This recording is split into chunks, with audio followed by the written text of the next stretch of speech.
नमस्कार, आप जुड़ चुके हैं वैली एक्सप्रेस न्यूज़ के साथ। दिल्ली के उप मुख्यमंत्री मनीष सिसोदिया, जिनको शराब घोटाले में जेल में डाल दिया गया और कहा गया कि बहुत बड़ा नेक्सस है, क्योंकि भारतीय जनता पार्टी वहां पर ये आवाज़ उठा रही है।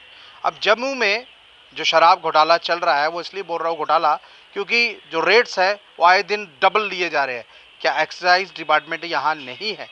यहाँ होने की बजाय ये नहीं चाहता कि लोग जो है वो एक्स्ट्रा पैसा दे। अब एक चीज़ का रेट अगर मैं बता दूं 130 रुपये है, तो लगभग उससे 20 से 30 रुपये एक्स्ट्रा चार्जेस किए जा रहे हैं। ये मैं आपको बताऊंगा, क्योंकि हर एक व्यक्ति को पता है, जो भी अल्कोहल लेने जाता है, कहीं ना कहीं उसको जो रेट्स है वो एक्स्ट्रा देने पड़ते हैं। वो रेट इसलिए एक्स्ट्रा दे रहा है क्योंकि यहाँ पर सशक्तिकरण करने के लिए लोगों की जो जेब है उसके ऊपर डाका डाला जा रहा है। डाका इसलिए, देखिए, लोग ये सोचते हैं कि जो लेने जाएगा कि वो रोज़ लेगा। कई लोग ऐसे भी होते हैं जो दवाई के तौर पर इसको यूज़ करते हैं, मेडिसिन के तौर पर इसको यूज़ करते हैं। जो डॉक्टर बोलता है कि आप एक जो पॉइंट्स हैं कुछ, उसको पीकर कहीं ना कहीं अपनी जो थकान है वो दूर कर सकते हैं। लेकिन यहाँ पर जो रेट है वो ऐसा लग रहा है कि ऊपर राज्यपाल एडमिनिस्ट्रेशन को दिख नहीं रहे हैं। अब जम्मू में ये नेक्सस कौन निकालेगा, किस तरह निकालेगा, चलिए मैं इनसे बात करता हूँ। सर, आप इस तरफ आ जाए मेरी, मैं इनसे बात करता हूँ। मुझे पहले अपना नाम बता दें आप। मेरा नाम रमेश पंडिता है। रमेश जी, क्या लग रहा है आपको, जिस तरह से दिल्ली में एक नेक्सस निकाला गया, शराब घोटाला, अब जम्मू में कौन सा घोटाला? समझ नहीं आती मुझे। पिछले कुछ जब से यहाँ पे जो आपका यूटी बनी है, तब से पता नहीं क्या चल रहा है। एक एक्सपेरिमेंट जगह बना दिया इधर। यहाँ डिफरेंट चीज़ें चल रही हैं। जैसे आपका बिजली का बढ़ा रहे हैं। पहले नॉर्मली क्या होता है कि अगर आपने बिजली का बिल बढ़ाना है, पर यूनिट बढ़ाना है, लेकिन उनका ये देखा जाता है कि उनका पर कैपिटा इनकम क्या है उस स्टेट की या उस एरिया की, तो उसके अकॉर्डिंगली फिर वो सेटलमेंट कर दी जाती है। ये बात ख़त्म हुई। दूसरी, अब ये उसके बाद दूसरा एक मसला उठा कि भाई आपने लिंक करना है आधार को पैन के साथ, और उसका 1000 रुपया, तो आपने एक तो फीस 1000 रुपया रखी है, और उसमें 200-300 रुपये जो साइबर कैफ़े वाला वो ले जाता है। ये हो गया 1200-1300 रुपये की एक बंदे की। जो अब पर कैपिटल इनका मैंने इसलिए मेंशन करा क्योंकि आप देखिए यहाँ 5-6 हज़ार 7 हज़ार की आमदनी होती है हर महीने, हर बंदे के पे। क्योंकि लोग यहाँ पे इंडस्ट्रीज है ही नहीं। यहाँ लोग दुकानों पे काम करते हैं, वर्कशॉपों का काम करते हैं। उनके पास इतना पैसा कहाँ से आएगा कि 12, अगर 4 बंदे भी हैं, 4 जने भी हैं, तो अब 12 चुका, 5,000 तो ये हो गया। फिर 5,000 हो गया तो बाकी वो खाएगा क्या? मुझे महीने भर क्या खाएगा? अब ये हो गया। उसके बाद फिर अब ये नया नेक्सस स्टार्ट हुआ है। अब ये रिसेंटली उन्होंने नई लाइसेंसेस इशू करी है 22 और तो उसमें आप देखिए कि जो आपके बोतल पे, जैसे एक सिंपल सा 1/4 ऑफ बोतल जो है वो कॉस्ट करती है, उस पर रेट जो है प्रिंटेड रेट है फॉर इंस्टेंस 135, और ये चार्ज करते हैं 170 रुपये। अच्छा, उसके बाद इनसे पूछे कि ये जो 35 रुपये आप एक्स्ट्रा लगा रहे हैं, ये काहे के हैं? ये तो इनका कोई उसके पास जवाब नहीं है। बिल मांगे तो बिल से मना करेंगे। अच्छा, उस रेटलेस पूछेंगे तो रेट आया ही नहीं। अब ये मुझे बताइए, एक पहली बात तो ये, एक तो ब्लैक मार्केटिंग शुरू हो रही है। दूसरी बात जो सबसे बड़ी दिक्कत है, जो मुझे चुभती है, वो ये है कि एक्स चक्कर को बड़ा नुकसान हो रहा है इससे।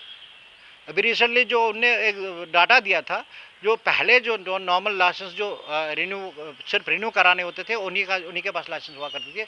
उनने जब डाटा निकाला तो उसमें देखा कि गवर्नमेंट को लॉस हो रहा है, एक्सचेकर को लॉस हो रहा है। इतनी सारी दुकानें देने के बावजूद भी नुकसान हो रहा है। जो पहले ये होता था, रेवेन्यू आता था, वो रेवेन्यू अब नहीं आता था, आया लास्ट टाइम। जो अभी नए सिरे से ये देखिए खुद आपके सामने, आप किसी दुकान पे भी जाइए, लॉजिक कहीं नहीं है। गवर्नमेंट कहाँ है, एक्साइज डिपार्टमेंट कहाँ है? एक्साइज डिपार्टमेंट के नाक के नीचे ये काम हो रहा है, यूटी गवर्नमेंट में।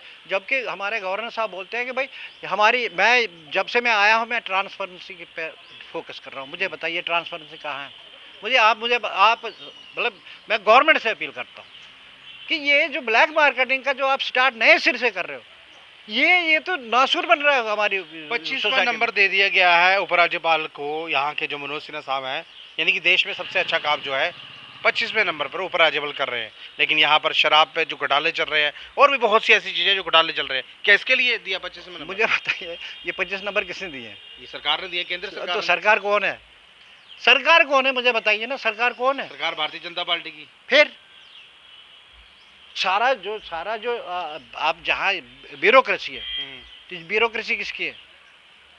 एक मामूली मसले के लिए भी इन्होंने सेंटर में जाना होता है, वो हाँ करे तब हाँ है, नहीं तो लटका के रखा है। इतने सारे आपके सामने देखिए, आप कितने रोज आए दिन आप देखते हैं कितने प्रोटेस्ट हो रहे हैं।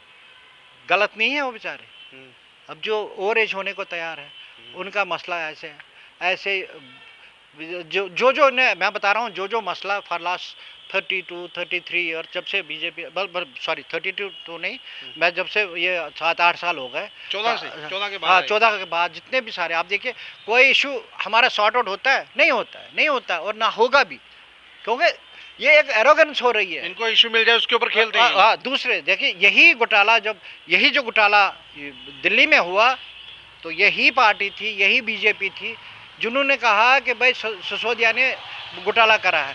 और वो चलो एक तरीके का था घोटाला था, ये भी तो घोटाला है, ये तो दूसरे तरीके का घोटाला है। घोटाला तो घोटाला होता है ना, फिर घोटाला तो घोटाला ही होता है। तो ये घोटाले में समझ नहीं आया, घोटाले कहाँ से? अब ये और सबसे बड़ी बात दिक्कत ये है कि लोगों को इतना गुमराह किया जाता है, कितना गुमराह किया जाता है कि आपके मसले सॉर्ट आउट करेंगे, ये वो टॉफ़ी इनके मुंह में रख के ना उनको बता रहे हैं कि हम आपका मसला सॉर्ट आउट करेंगे। और बेचारों का इतने आपके सामने मैं बताऊंगा, इतने सारे बंदे मिलेंगे जो अब रिटायरमेंट, ये क्या बोलते हैं, ओवर एज हो गए, उनका फ्यूचर ख़त्म, उनके बाल बच्चे भूखे मर रहे हैं। तो ये मुझे बताइए, ये और सबसे मैं बेसिकली इस वक्त ये बात करने आया हूँ कि ये घोटाले, ये नेक्सस हमारे यहाँ J&K स्टेट में क्यों हो रहे हैं? क्या गवर्नमेंट देखने रही है? हमारे गवर्नर साहब, ऑनरेबल गवर्नर साहब ये चीज़ नहीं देखते, उनकी नोट्स में नहीं आता। मुझे यकीन है कि आपके माध्यम से ये सारी बातें अंदर तक, ऊपर तक जाएंगी और इस पर इसका नोटिस लिया जाएगा, चाहे वो एक्साइज डिपार्टमेंट हो, चाहे हमारे यूटी गवर्नमेंट के गवर्नर साहब हों, या जो ब्यूरोक्रेसी है इस मसले को देखेंगे कि ये जो ब्लैक मार्केटिंग का धंधा बंद करें। और सबसे बड़ी बात है, जो ये ब्लैक मेल भी करते हैं, ब्लैक मार्केटिंग तो हो ही रही है, ब्लैक मेल भी करते हैं। मेरी रिक्वेस्ट है सबसे कि जो भी हेल्म ऑफ अफेयर्स में है वो इन चीज़ों को दूर करें। देख लीजिए, दिल्ली में x deputy CM Manish Sisodia को शराबबंदी के मामले में जेल में ठूस दिया गया और कहा गया कि शराब घोटाला हुआ है। अब जम्मू में जो 35 से 40 रुपए एक्स्ट्रा लिए जा रहे हैं लोगों से वाइन शॉप्स, और 22 और नहीं दे देंगे। देख लीजिए, ये हॉफ एंड कर रहे हैं, क्वार्टर पे बोल रहे हैं। जब यहाँ पर शराबबंदी लागू हो चुकी है, पैसे एक्स्ट्रा लिए जा रहे हैं, इसको यहाँ पर किसको अंदर टोकेंगे? क्योंकि यहाँ पर तो डिप्टी सीएम है नहीं और ना ही कोई सरकार है, और यहाँ पर जो उपराज्यपाल एडमिनिस्ट्रेशन है या एक्साइज डिपार्टमेंट है वो इसका संज्ञान लेने के लिए तैयार नहीं है। क्योंकि अगर यहाँ कोई सरकार होती, जो आम पब्लिक इस वक्त परेशान है, जो दिक्कतों में है, देखिए सिर्फ यही घोटाले नहीं, घोटाले बहुत से हैं, लेकिन ये घोटाला जो है वो मेन नजर आता है। जब भी कोई चीज़ लेने जाता है, अल्कोहल लेने जाता है, उसको रेट जो है वो एक्स्ट्रा दिए जाते हैं। ना कोई रेट लिस्ट है और ना ही एक्साइज डिपार्टमेंट इसमें कोई शिरकत कर रहा है। करनी चाहिए। आप देखिए आगे दिल्ली जैसा घोटाला जम्मू में भी देखने को मिलेगा। बहरहाल अपनी राय जरूर रखिएगा, इस वीडियो को ज़्यादा शेयर कीजिएगा। नमस्कार।